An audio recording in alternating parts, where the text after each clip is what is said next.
안녕하십니까, 제이특공대입니다. 포르쉐 파나메라 GTS예요. 누가 보면 일부러 막 차가 낮추는 것 같잖아요. 바퀴를 꺾으면 자칫 잘못했다가 타이어가 휀다를 찌그러뜨려 버리는 경우도 있거든요. 이렇게 낮아진 경우에는 차종을 막론하고 그냥 입고해 주시면 안 돼요. 끌고 오시면 안 돼요. 견인으로 입고해 주시는 게 맞는데, 지금 일산점에서 일 처리하다가 안 돼가지고 너무 낮아가지고 김포점으로 이관됐습니다. 보통 벤츠나 BMW나 아우디에서 에어 서스펜션 기능 이상으로 경고등이 들어왔을 때 휴즈를 보면 휴즈가 끊어져 있는 경우들이 있어요. 때에 따라서 휴즈를 교환해 놓으면 정상 작동 잘 하다가 갑자기 휴즈가 또 터져요. 그런 경우 조기에 수리를 하셔야 돼요. 한 20년도 넘은 상가들 있잖아요. 네네. 그런데 좁은 주차장 들어갔다가는 몇 년 동안 못 끌고 나올 수도 있어요. 분해해서 나와야 돼요. S클래스인데 1년 반 만에 꺼내드린 적이 있어요, 진짜로요. 차가 지하 3층에서 견인도 안 돼. 너무 낮으니까 봐봐요, 견인도 안 되죠. 딱 달라붙어 있네요. 그냥. 맞아요. 전에 점검했을 때 40A짜리 휴즈가 한번 나가서 꽂아놨는데 얼마 있다가 또 이렇게 오신 거예요. 이제 슈바를 갈아야 되냐, 컴프레셔를 갈아야 되냐 궁금하시잖아요. 차량 바닥에서 시스템을 보고 한번 설명을 드릴게요. 국산 차량에 제네시스도 포함되어 있어요. 에쿠스 VI도 마찬가지고. 시스템이 별반 다를 게 없어요.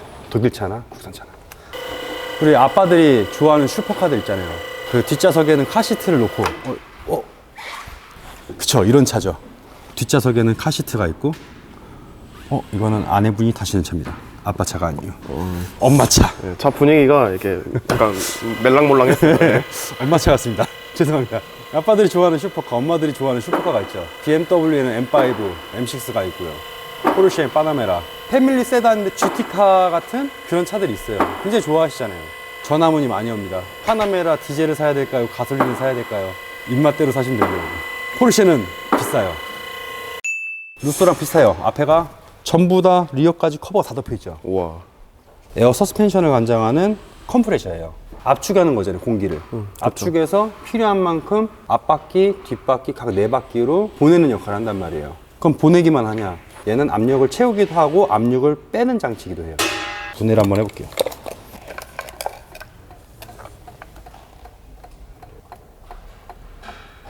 키가 죽어 있어도 저게 울리네요. 네. 에어 서스펜션이 장착된 모델들은 시동을 꺼도 G 센서로 인해서 경사각도 인지해가지고 최대한 수평을 잡으려고 차가 노력을 하거든요. 모터고 이 안에 피스톤이 들었습니다. 압력을 만들 것이냐 뺄 것이냐는 압력 조절 밸브로 제어를 해요. 모듈 같은 거죠. 온오프 솔레노이드 밸브라고 보면 돼요. 압력을 채울 거면 막고 막아서 토출구로 날리고 차고가 쭉 오프로드처럼 늘어나 있으면 그럼 얘로 또 빼는 거예요. 그래서 보면은 펌프 배선과 압력 조절 밸브 배선이 또 달려 있어요. 컴프레셔가 단순히 압력만 만든다라고 생각하면은 착오를 범할 수가 있습니다. 차주분도 어설피 아는 정보로 해서 저 영상 봤더니 컴프레셔 돌잖아요. 컴프레셔 아니잖아요. 이럴 수 있잖아요. 네. 실제로 펌프가 돌더라도 여기서 발생되는 토출 압력을 봐야 돼요. 손으로 막았을 때 절대 손으로 못 막을 압력이 나와야 된다고. 경상 범위 내에 압력을 유지해야 된다는 거죠. 네. 비싼 부품이란 말이에요. 컴프레셔가 안 도니까 망가진 것 같습니다. 이거 가르셔야 됩니다. 그럴 수가 없습니다. 그래서 모터에다가 직선을 대보는 거예요. 돌아가는지 안 돌아가는지.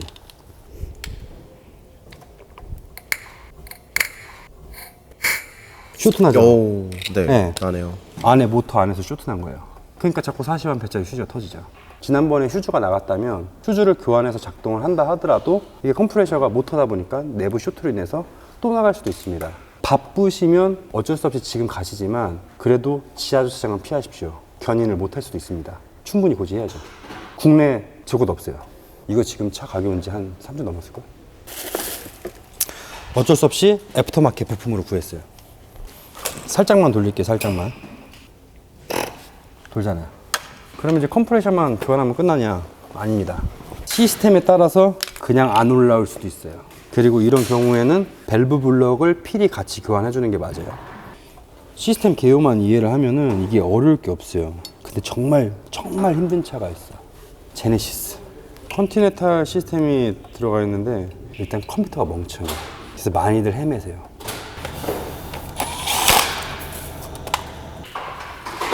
보면은 이게 이제 밸브 블럭이라고 해요. 군백이라고 보시면 돼요. 6개 구멍이 달렸네요. 네. 4개는 앞뒤 총 4바퀴잖아요. 네. 4개 쇼으로 가고 하나는 컴프레셔, 하나는 보조 탱크 있어요. 알루미늄으로. 보조 탱크가 있는 시스템이 있고요. 보조 탱크가 없는 시스템이 있어요. 컨티넨탈 제품인데 컨티넨탈 거네요. 네, 시스템이 제네시스랑 거의 흡사해요. 탱크가 있는데 쟤도 컨티넨탈 제품이죠. 그래서 앞에서 공기를 초도에 주입하게끔 되어 있어요. 그렇고 여기에는 이제 6개의 도통되는 데 말고도 압력 센서가 내장되어 있어요. 압력을 검출하는 센서가. 토출압을 검출하고 토출압이 낮으면 압력 낮음, 토출압이 높으면 압력 높음, 이런 식으로 압력 센서 불량, 압력 센서 이상 이런 경고등을 남기고, 제일 중요한 게 수분 함량이 늘어나면서 얘 온오프 솔레노이드 밸브거든요. 안에가 다 썩어요. 수분이 들어가는 게 아니라 안에서 생겨 있는 거예요? 네, 보통 포르쉐가 매뉴얼상 초도에 질소를 주입하라고 되어 있어요. 초도에 질소를 주입하더라도 그런 의미가 무의미한 게, 저기 보면 필터 있죠. 여기 위에. 네, 그게 필터예요. 외부 공기를 빨아서 컴프레서 차징 해갖고 탱크로 보낼 건 보내고 필요한 만큼 각 바퀴로 집어넣는단 말이에요. 그러면 압이 높으면 어떻게 한다고 그랬어요? 배출을 한다고 했죠. 배출해야죠. 배출하죠. 그러면 빠졌던 압을 다시 승합하려면 저 필터를 통해서 외부 공기를 빨아야 돼요. 그러면은 질소가 약 70%고 산소가 뭐 28%고 나머지 뭐 2%가 뭐라고 하는데, 일단은 대기 공기를 빨기 때문에 굳이 초도에 질소를 주입한다 하더라도 별 의미가 없어요. 근데 제가 보기에는 시스템상 수분 함량이 늘어나면 안 되기 때문에 초기에 질소를 주입하라는 내용 같아요. 나중에 섞이더라도. 왜냐면 이제 여름에 또 다를 것이고 겨울이면 또 다를 거 아니에요. 그렇죠. 공기를 집어넣는 과정에 수분이 생기잖아요. 근데 이제 이렇게 보시면 돼요. 컴프레셔가 펌핑할 때 어떻게 해요? 열이 발생되죠. 열이 발생. 그런 걸 배출하면서 어지간히 빠져나가요. 그리고 컴프레셔 안에는 이 모터와 펌프만 있는 게 아니라 분해해보면 수분 제거제가 들어있어요. 그래서 빼면 알갱이 같은 게 엄청나게 쏟아져 나와요. 근데 걔들이 막히고 수분 함량이 늘어나면서 안에 내부 부식이 생기고, 막히면 또 토출압이 떨어지죠. 그래서 컴프레셔가 소모품으로 봐야 돼요. 공기를 집어넣어서 컴프레셔가 빨리 망가졌다라고 보기는 좀 어려워요. 왜냐하면 대기 중에 공기를 빨았다가 또 뱉어내기도 하고 그 행위를 계속 반복하거든요. 저게 보면 수분 필터예요. 그냥 작은 필터거든요. 필터가 검게 변했거나 저게 막히는 경우는 거의 드물어요. 그리고 이제 시스템적으로 이 탱크 있잖아요. 보조 탱크. 이게 없는 모델이 BMW들이 없어요. 이게 있으면 장점이 또 있죠. 컴프레셔에서 바로 생산된 공기를 주입하는 것이 아니라 일부 저장했다가 많은 양으로 한 방에 빠르게 올려대면 이게 있는 게 훨씬 더 빠르다는 거예요. 즉각적인 그런 대처에. 네, 그렇죠. 그 즉각 만들어내는 경우는 컴프레셔가 더 많이 가동을 해야 되고 토출압도 높아야 되고, 그에 따른 시간적인 효율이 떨어져요. 저장되어 있다가 만들어 놓은 공기를 다시 뿜어내면서 만들어내면 훨씬 빠르겠죠. 훨씬 서스펜션을 반응하는 속도가 빠르다는 거예요. 보통 제네시스 같은 경우는 뒤에 3초, 앞에 3초, 보통 6초에서 8초 내에 즉각적인 반응을 하거든요. 근데 BMW는 이렇게 올라와요. 즉각적인 반응이 늦다는 얘기예요. 그리고 컴프레셔에 가해지는 압력이 더 높겠죠. 안정적인 시스템을 갖고 있으나 제어되는 컴퓨터가 멍청하면 뭐가 문제인지 잘 몰라요. 하다못해 이런 호스들 있잖아요. 이런 호스에도 오링이 들어가요. 부식 있죠. 녹색으로 변했잖아요. 별거 아닌 것 같은데 어떻게 보면 자칫 잘못했다가는 복잡한 수순을 밟을 수가 있어요. 하나가 터졌으면 서스펜션 쇼, 해당 쇼크를 갈아야 되는 거 아닙니까? 뭐 해당 쇼크를 점검하는 방법이 또 따로 있고, 더스트 커버를 써야졌으면 완전히 탈거 분해해갖고 또 에어 충진해갖고 새는 거 확인해 봐야 되고, 많은 일들을 하면서 점검이 필요한 작업이에요. 근데 이것처럼 회로가 죽었으면 컴프레셔 내부에서 쇼트 나지 않았는지, 아니면 압력 센서 이상이라면 분명히 컴프레셔와 분배기를 같이 바꿔주셔야 된다는 얘기예요. 두 개가 하나의 행위로 보면 돼요. 결국에는 수분이 늘어나서 내부 부식을 시키고 온오프 제어가 잘 안 되면 공기 이동을 흐름을 막아야 되는데, 예를 들어 살짝이라도 밀착이 불량해. 그럼 분명히 세워날 때 멀쩡했는데 한쪽이 이렇게 쭉 들고 있어, 이렇게 뒷바퀴가. 그런 경우라는 거죠. 그래서 수분 때문에 내부 부식이 있다. 그래서 교환이 필요하구나. 그런 걸 대략 유추할 수 있다는 거예요. 그래서 컴프레셔하고 밸브 블럭을 교환하고 차량에 에어 충진하고, 그리고 정상적인 차고를 유지하는 점 볼게요. 지금 또 색깔마다 다 다른 라인들이 각자 다 역할이 있는 거잖아요. 맞아요. 잘못 끼누면 이제 끝장나는 거죠. 너 죽고 나 죽고야 이제. 혹시라도 이렇게 좀 상태가 앞에 안 좋은 것도 있잖아요. 누설이 생길 수도 있고 너무 많이 들어가면 문제가 생길 수 있어서 상태가 안 좋으면 잘라버려야 돼요. 그러니까 이 문제로 엄청나게 고생했어요. 그 안에가 너무 깊게 삽입돼 갖고 충진할 때는 에어로 밀어 올리는데 배출할 때 이게 압이 반대로 안 나와서 한 달 넘도록 씨름했어요. 왜 그런지 몰라가지고. 고생도 해봐야 돼. 그런 경험들이 좀 확고하게 만들어주는 것 같아요. 지금 넣고 있는 거예요? 네. 탱크에다가 에어를 채운 중입니다.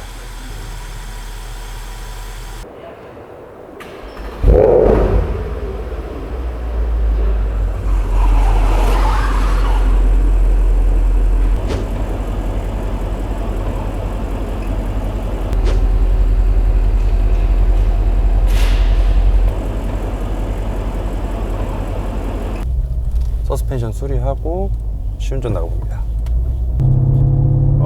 4.8인데 엔진에 노킹음이 살짝살짝 있어. 쇠 갈리는 소리 같은 게 노킹음이죠. 네. 그래서 얘는 템퍼 컨트롤이 2단계로 조정돼요.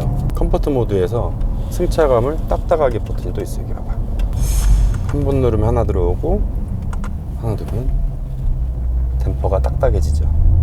그래서 서스펜션이 이제 세팅에 따라서 말캉거리게 탈 수도 있고요. 고속 코너링 같은 경우는 이제 물렁물렁거리면 이제 차가 횡이 많이 생기잖아요. 단단하게 ED식을 감세력을 높여놓고 타시면 또 재밌는 차거든요. 저희가 다음 영상에서 에어 서스펜션 한 번 더 다뤘잖아요. 다른 내용으로 또 재밌게 푼 내용이 있으니까 그것도 봐주시면 좋을 것 같아요. 아, 그러시군요. 뒤에 에어쇼크 바꾸고 이제 도색 보내놨는데 명절 끼고 뭐 하다 보니까 일정이 좀 많이 늦어졌어요. PD님 그만둔 거 아니고 저도 그만둔 거 아닙니다. 즐거운 또 저녁 시간 되시고 다음 영상에 찾아뵙겠습니다.